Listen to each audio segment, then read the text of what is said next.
तो जब हम सिंहासन पे बैठाना जानते हैं तो उतारना भी जानते हैं। जय युवा देवा, जय युवा, जय सरकार को लेकर ये कहेंगे कि जो ये एमपी है, एमएलए, इनकी तो 5-5, 6-6 पेंशन है, तो ये कर्मचारी इनकी पेंशन क्यों नहीं इन्होंने बंद कर दी? इसको क्यों नहीं देते? 2000 किसी पैसे पे नहीं बुलाए गए हैं, किसी चंदे पे नहीं बुलाए गए हैं, ये किसी पार्टी की रैली नहीं है। ये रैली है तो अपने हक और हुकूक की मांग की लड़ाई है। ये वो लड़ाई है। ऐसा विश्वास है कर्मचारी समाज को, मोदी जी को झुकना पड़ेगा। उदाहरण आपने बात की है अभी कि अब तक क्यों नहीं गई, हिमाचल प्रदेश उदाहरण है। कर्मचारी समाज ने वहाँ सरकार बदल दी है, बीजेपी की कांग्रेस की सरकार में बहाल कर दी है। इसी तरीके से आंदोलन चलेगा और आने वाले भविष्य में चुनाव में इनको हार का मुंह देखना पड़ेगा, जैसे कि अन्य प्रदेशों में देखा अभी। पेंशन बाहर नहीं होगी तो मोदी जी को सत्ता से जाना पड़ेगा। अच्छा, डर गई और इसको डरना पड़ेगा। नहीं डरेंगे तो इनको डराना पड़ेगा, पुरानी रहेंगे तो इनको गद्दी छोड़ना पड़ेगा। ये कर्मचारी समाज का दावा है और चैलेंज इनको, मोदी जी की बात जीत नहीं सकते। और अब कर्मचारी ने बिल्कुल ठान लिया है कि जाति धर्म की बिल्कुल के हटकर वो वोट करेगा। सिर्फ का विकास कहाँ, वो अपना विकास कर रहे हैं, अडानी अंबानी का विकास कर रहे हैं। आपको पता है मैडम, पूरा देश इन्होंने बेच लिया, रेलवे बेच लिया, एयरपोर्ट बेच लिया, सारा चीज बेच लिया। क्या गाय का डंका बज रहा अभी, मतलब कनाडा का मतलब मैटर देखा, अमेरिका कैसा कूदा है ना, मुंह की खानी पड़ी है मोदी जी को। G20 से नमस्कार, मैं पूनम और आप देखना शुरू कर चुके हैं डिजिटल न्यूज नेटवर्क। आप हमारे पीछे देख सकते हैं तमाम लोग पुरानी पेंशन बहाल को लेकर यहाँ पे मौजूद हुए। आप देख सकते हैं तमाम लोग यहाँ पे रामलीला मैदान पर अपनी मांगों को लेकर आए हैं। आइए इनसे पूछते हैं। सर, क्या नाम है आपका? भारत सिंह यादव। सर, आप लोग किन मांगों को लेकर आए हैं? हम पुरानी पेंशन की मांग को लेकर आए हैं और ये मोर्चे की मोदी जी की सरकार को ये आह्वान करने, चेतावनी देने आए हैं कि यदि आपने 24 तक अपने चुनाव से पहले अगर पेंशन नहीं बहाल की तो पूरे इंडिया लेवल के कर्मचारी आपके विरोध में वोट करेगा, आपको जवाब देगा। अन्यथा आपको और आपके मोर्चे को अभी से समझ जाना चाहिए और जो मांग है हमारी अटेवा की कि पुरानी पेंशन बहाल की जाए, वो बहाल करनी चाहिए। लेकिन मोदी जी तो कहते हैं 140 करोड़ जनता मेरे साथ है। 140 करोड़ जनता जो उनको दिखाई पड़ रही, वो आने वाला 24 वक्त उनको बताएगा और कर्मचारी बताएगा। कर्मचारी समाज ने 6 प्रदेश में बता दिया है, किसान बताएगा, और अभी किसान भी बताएगा। अभी मध्य प्रदेश का चुनाव होने वाला है, आप देख रहे हैं कि 10-10 सांसद उतारे जा रहे हैं उनके, और उनको भारी हार का मुंह उनको देखना पड़ेगा एमपी के चुनाव में। अगर इन्होंने कर्मचारियों की पेंशन बहाल नहीं की तो इन्हें इसका खामियाजा भुगतना पड़ेगा। क्या खामियाजा भुगतना पड़ेगा? चुनाव में हार का खामियाजा भुगतना पड़ेगा। हार होगी इनकी। कर्मचारी समाज इनके खिलाफ मतदान करेगा अगर इन्होंने कर्मचारियों की समस्याओं का निराकरण करते उन्हें पेंशन ना दी तो पूरा परिवार उनका और उनके सगे संबंधी और कर्मचारी इन्हें जवाब देने का काम करेंगे। क्या कहेंगे? जो ये एमपी है, एमएलए, इनकी तो 5-5, 6-6 पेंशन है, तो ये कर्मचारी इनकी पेंशन क्यों नहीं इन्होंने बंद कर दी? इसको क्यों नहीं देते? कह रहे 2024 में जिताओ, फिर से सारी चीजें करेंगे जो नहीं की। मोदी तो जीतता ही आ रहा, लेकिन अब क्या हार का सामना करना पड़ेगा। अच्छा, झूठे वादे कर रहे हैं जी। क्या कहेंगे? कर्मचारी एक है और एक रहेगा, पूरे भारत में पेंशन लेके रहेंगे हम, बस मेरा यही कहना है जी। चलो, क्या कहेंगे? मैं इस बात को ये कहना चाहूँगा कि सरकार को चेतावनी खुले मंच से दे रहा हूँ कि आप या तो विधायकों और एमपी की सारे अपनी पेंशनों को सरेंडर कर दें और नहीं तो कर्मचारियों को पेंशन दे दें। सदा एक सा व्यवहार करें, एक ही साथ एक समान व्यवहार रखें। और सरकार आपकी बातें नहीं मानती तो क्या करेंगे आगे? इसी तरीके से आंदोलन चलेगा और आने वाले भविष्य में चुनाव में इनको हार का मुंह देखना पड़ेगा, जैसे कि अन्य प्रदेशों में देखा अभी। क्योंकि ऐसे आंदोलन तो चलते रहते हैं, आते हैं और जाते हैं। अभी उनका ये भ्रम है, ये भ्रम जल्द ही दूर होने वाला है। ये भ्रम बहुत जल्दी टूट जाएगा। ये ख्वाबी पुलाव जो पका रहे हैं ना, ये बिल्कुल इनके ध्वस्त हो जाएंगे। कर्मचारी के आगे एक भी नेता नहीं चल पाया। जब भी कर्मचारी इनसे किसी भी सरकार हो, कोई भी सरकार रही हो, जब कर्मचारी विमुख हुआ है तो हार का मुंह हर सरकार को देखना पड़ा है। हर एक को जीता जागता उदाहरण भी है। यही जनता तो मोदी जी को लेकर आती है। तो जब हम सिंहासन पे बैठालना जानते हैं तो उतारना भी जानते हैं। जय दुआ देवा, जय। पुरानी पेंशन सरकार की मजबूरी है कि बहाल करना पड़ेगा, क्योंकि आप कर्मचारी समाज देख रहे हो और एक कर्मचारी के साथ कम से कम 8 वोट हैं हिंदुस्तान के अंदर। जो आपने बात की 140 करोड़ जनता, मोदी जी कहते हैं कि हमारे साथ है, 140 करोड़ जनता में हम लोग भी शामिल थे। लेकिन चूंकि झूठे आश्वासन मोदी जी 2 बार हमें दे चुके हैं, अब की बार हम झांसे में नहीं आएंगे। विजय कुमार बंधु और भारत सिंह यादव का बिल्कुल आह्वान है कि अब की बार वही देश पे राज करेगा जो पुरानी पेंशन बहाल करेगा। ये एक मिशन है, ये एक आंदोलन है और ये 24 तक आंदोलन जारी रहेगा हमारा। और मोदी जी को, हमें ऐसा विश्वास है कर्मचारी समाज को, मोदी जी को झुकना पड़ेगा। उदाहरण आपने बात की कि अभी कि अब तक क्यों नहीं गई, हिमाचल प्रदेश उदाहरण है। कर्मचारी समाज ने वहाँ सरकार बदल दी है, बीजेपी की सरकार को उतार के कांग्रेस की सरकार में बहाल कर दी है। आप कह रहे 2024 में फर्क पड़ेगा जी? 2024 में यदि पुरानी पेंशन बाहर नहीं होगी तो मोदी जी को सत्ता से जाना पड़ेगा। अच्छा, चलिए क्या कहेंगे सर सरकार में? जैसे अभी आपने कहा कि 140 करोड़ जो है जनता आप देश के मोदी जी के साथ मोदी जी कहते हैं, मैं नहीं कह रही। हाँ, मतलब मोदी, आपने पूछा तो मैं कह रहा हूँ कि मोदी जी कहते हैं 140 करोड़ जनता मेरे साथ है, मगर जो 6 स्टेट में पुरानी पेंशन बहाल हुई है वो 140 करोड़ में ही तो सम्मिलित है। और जो यहाँ समाज आपको 5 लाख 6 लाख की जो भीड़ दिखाई पड़ रही है, ये भी 140 करोड़ में तो है। तो आप उसको माइनस कर लीजिए, देख लीजिए इनका ग्राफ कहाँ जा रहा है। लेकिन मोदी जी ने लाल किले से बोल दिया 2024 में मैं ही आऊंगा। मोदी जी ने जो है बोल दिया हम आएंगे, कोई व्यक्ति ये नहीं कहता मैं हार जाऊंगा, हर व्यक्ति कहता मैं जीत के आऊंगा। ये तो दंगल का अखाड़ा बताता कौन पहलवान जीतेगा कौन हारेगा, ये समय बताएगा।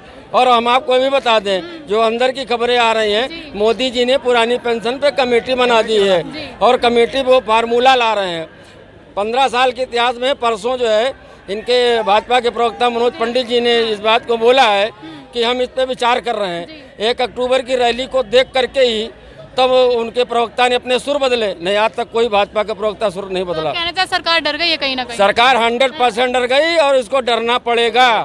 नहीं डरेंगे तो इनको डराना पड़ेगा। पुरानी पेंशन नहीं देंगे तो इनको गद्दी छोड़ना पड़ेगा। ये कर्मचारी समाज का दावा है और चैलेंज इनको, मोदी जी की बात जीत नहीं सकते। और सिक्किम में इनका जो है भाजपा और सिक्किम सरकार के गठबंधन है, सिक्किम गवर्नमेंट ने कह दिया कि हम पुरानी पेंशन बहाल करेंगे। महाराष्ट्र में इनकी संयुक्त गवर्नमेंट है, महाराष्ट्र में इन्होंने कह दिया, महाराष्ट्र में शिंदे जी ने कह दिया कि हम कमेटी बना रहे हैं, सिक्किम में कह दिया कि हम कमेटी बना रहे हैं। तो क्या है इसका मतलब? और 6-7 स्टेट आपके हो चुके हैं, हरियाणा चुनाव हार रहे हैं, MP चुनाव हार रहे हैं, छत्तीसगढ़ चुनाव हार रहे हैं। हरियाणा में तो डबल इंजन की सरकार है। डबल इंजन, चाहे ट्रिपल इंजन सरकार, चाहे 4 इंजन सरकार हो, हारना है तो सारे इंजन फेल। अब नए इंजन काम नहीं कर रहा। बंधु जी नए इंजन लेकर के आए हैं। और अभी आपने MP में देखा, जो सांसद थे, ठीक है, उनको घोड़े से उतार कर गधे में बैठा दिया। सांसद और कैबिनेट मंत्री बने थे, अब उनको विधायकी का चुनाव लड़ा रहे हैं। शर्म की बात है। ऐसे मंत्रियों को जो है मोदी जी प्रधानमंत्री और कहेंगे हम विधायक का चुनाव लड़ेंगे। मोदी जी तो कहते हैं मैं सबके साथ हूँ, सबका विकास कर रहा हूँ। सबका साथ का विकास कहाँ? वो अपना विकास कर रहे हैं, अडानी अंबानी का विकास कर रहे हैं। आपको पता है मैडम, पूरा देश इन्होंने बेच लिया, रेलवे बेच लिया, एयरपोर्ट बेच लिया, सारा चीज बेच लिया। क्या बचा है? आपका देश का लाल किला भी बेच लिया। निजीकरण का मतलब क्या हुआ? हमें समझा दीजिए। प्राइवेटीकरण, निजीकरण मतलब क्या हो? हम आप गुलाम हो गए ना, तो गुलाम होने का मतलब बेचना। विदेशों में डंका बज रहा है और आप क्या बेच रहे हैं? डंका कहीं बजे, मगर यहाँ तो बदनामी हो रही है इनकी। हिंदुस्तान में डंका नहीं हो रहा। और जिन लोगों को मोदी का भरोसा है कि हम 5 किलो राशन गेहूँ चावल दे रहे हैं, वो जनता भी खिलाफ इनके बाप की बार। क्या कहेंगे? नहीं, मैं ये कह रहा हूँ, जैसे आप कह रही हैं कि ये प्रधानमंत्री जो है भारत बहुत विकास कर रहा है, कि मतलब विदेशों में डंका बज रहा है। काहे का डंका बज रहा है? अभी मतलब कनाडा का मतलब मैटर देखा, अमेरिका कैसा कूदा है ना, मुंह की खानी पड़ी है मोदी जी को। G20 से खुश नहीं है आप? अजी इतना कई हजार करोड़ रुपए उसमें इन्वेस्ट कर दिए, चांदी की थाली में खवाने का क्या मतलब है? बताओ, उससे क्या मतलब? विदेशों में जाके मतलब भारत की कीर्ति बढ़ेगी?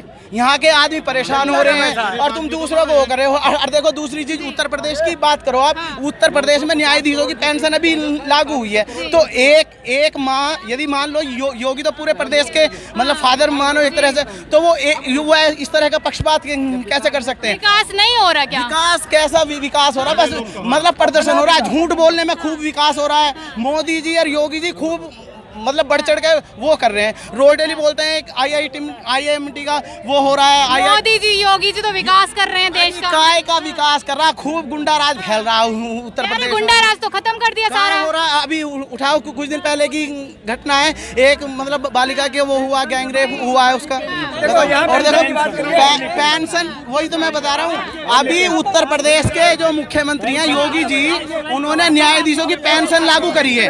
तो पेंशन जो बुढ़ापे की सहारा है, निश्चित रूप से जब हम युवा होते हैं तो हमारे सपने होते हैं, तमाम हमारे पास आकांक्षाएं इच्छाएं होती हैं।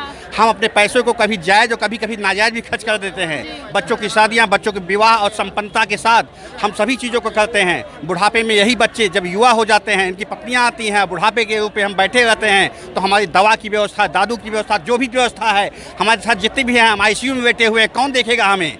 क्या बुढ़ापे में कोई देखेगा हमें? नहीं देखेगा। आज आप कहते हैं पत्रकारिता हमारे सामने निष्पक्ष रूप से खड़ा हुआ है, और हम ये कहते हैं, हमें मोदी जी आप ये बताइए, भारत के माननीय प्रधानमंत्री ये बताएं कि जिनकी माता जी पेंशन लेकर, पूर्व 4 CM की पेंशन, 5 सांसद की पेंशन, आज माननीय प्रधानमंत्री जी मोदी हैं, उनकी अगर वो भी नहीं रहेंगे तो उनकी भी पेंशन लेकर, तो क्या हमारे जो 4 बच्चे हैं, हमारी पत्नी है, हमारी और भी चीज़ें हैं, क्या हम पेंशन के हकदार नहीं हैं? आप बुढ़ापे की सारी पेंशन को निश्चित रूप से आप कहना चाहूँगा इस लोकतांत्रिक सरकार से कि हमने बुढ़ापे की लाठी जो पेंशन के रूप में उसे दें, निश्चित रूप से OPS लागू करें। यह नियम OPS का मैं समर्थन करता हूँ। बहुत बहुत धन्यवाद। क्या कहेंगे सर, अभी तक सरकार ये जो आपकी OPS पेंशन है क्यों नहीं लागू कर रही?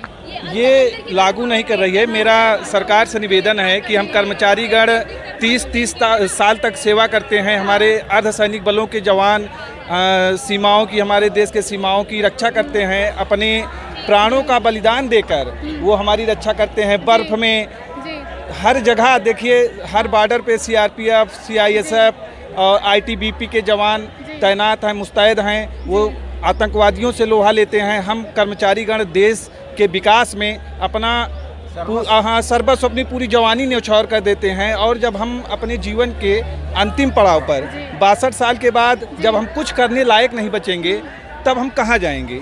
हम कोई प्राइवेट कर्मचारी तो हैं नहीं, ठीक है कि हम बहुत पैसा रख लेंगे। हम सरकारी कर्मचारी हैं। हम लोग कम दाम में, कम मानदेय में, कम वेतन में काम करते हैं। वो हमारा वेतन अभी खर्चा हो जाता है। जब हम वृद्धावस्था में पहुंचेंगे तो NPS के अंतर्गत मैडम आप देख रही हैं कि अभी कोई 2200 पा रहा है, कोई 1700 पा रहा है। आप कल्पना नहीं कर सकती हैं कि 1700 में अभी जो है सब्जी का खर्चा नहीं चल पाएगा। तो आप बताइए कि हम लोग अपने जीवन का निर्वाह कैसे करेंगे? अपने दवा कहीं कहा जा रहा है कि मोदी जी कहीं ना कहीं वादों को पूरा नहीं कर रहे हैं। अगर 2024 में ये नहीं होता तो कहीं ना कहीं 2024 को लेकर चुनाव पे फर्क पड़ेगा। यहाँ हमारे साथ कुछ महिलाएं मौजूद हैं, क्या कहेंगे मैम? बस हम तो अपनी पुरानी पेंशन के लिए यहाँ पर आए। ये हमारी बुढ़ापे की लाठी है। इस स्कीम में कुछ तो ऐसी बात थी ना, शुरू से चलाई गई है जो, लेकिन 2004 से बंद कर दी गई वो पेंशन। तो इसलिए कि हम लोग अपने तो आगे वाले, अभी तो हमको मिल रहा है, लेकिन एक ऐसा समय है जो हमें कुछ भी हमारे हाथ में नहीं होगा, तब हम क्या करेंगे? हमारे आखिर परिवार होगा, हम क्या करेंगे उस समय पे? और जो नेता होता मतलब सिर्फ 5 साल सिर्फ करते हैं, उनको लिए आपको पुरानी पेंशन दी हुई है। अरे अगर इतनी ही बुरी है पुरानी पेंशन, नहीं अच्छी, तो उनको भी वही कर दो, ठीक है? तो हमसे कहो कि नहीं अच्छी है, लेकिन हमसे कहते हो कि नहीं अच्छी और उनको OPS दोगे आप। और हम जो अपनी पूरी जीवन लगाए दे रहे हैं, 22, 25, 30 साल अपनी ज़िंदगी के दे रहे हैं, तो आप हमको वो NPS थमा रहे हो, जिसका कोई भरोसा ही नहीं है शेयर मार्केट में है जो क्या है उसका। तो बस अपनी बुढ़ापे की लाठी के पूरा हिंदुस्तान आज यहाँ एकत्रित हुआ है। सरकार अभी तक लागू क्यों नहीं कर रही है?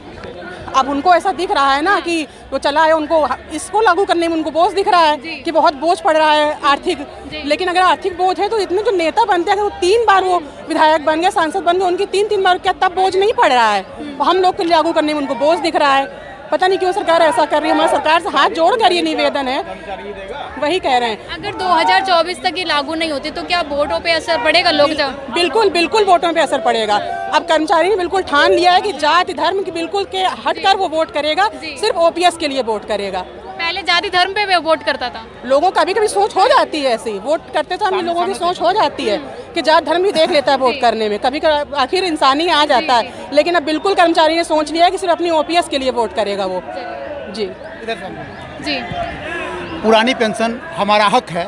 और आज रामलीला मैदान दिल्ली के इस धरती पे देश के कोने कोने से, कन्याकुमारी से लेकर जम्मू कश्मीर तक के सारे पेंशन विहीन कर्मचारी अधिकारी गण आए हुए हैं और राज्य में बैठी हुई, चाहे वो भाजपा की सरकार हो, केंद्र में बैठी हुई दिल्ली में मोदी जी की सरकार हो, इन दोनों सरकारों से हम लोग मांग करते हैं, उत्तर प्रदेश की धरती कुशीनगर से आते हैं, कि महोदय ये लड़ाई में, जो आज पेंशन की लड़ाई में देश के कोने से आने वाले ये लोग किसी पैसे पे नहीं बुलाए गए हैं, किसी चंदे पे नहीं बुलाए गए हैं, ये किसी पार्टी की रैली नहीं है। ये रैली है तो अपने हक और हुकूक की मांग की लड़ाई है। ये वो लड़ाई है जिस लड़ाई के लिए ये दूसरी लड़ाई, देश की आज़ादी की लड़ाई पेंशन होने जाने वाली है। मैं बता रहा हूँ, पेंशन हमारा हक है। आज एक दिन के लिए जो भी नेता हमारे सांसद और विधायक बनते हैं उनको पेंशन अलाउ हो जाता है। और इतना ही नहीं, जय बार विधायक बनते हैं, जितनी बार सांसद बनते हैं उतनी बार उनको पेंशन दी जाती है। तो हम कर्मचारियों को एक पेंशन क्यों नहीं दी जाती है? हमारा हक बनता है।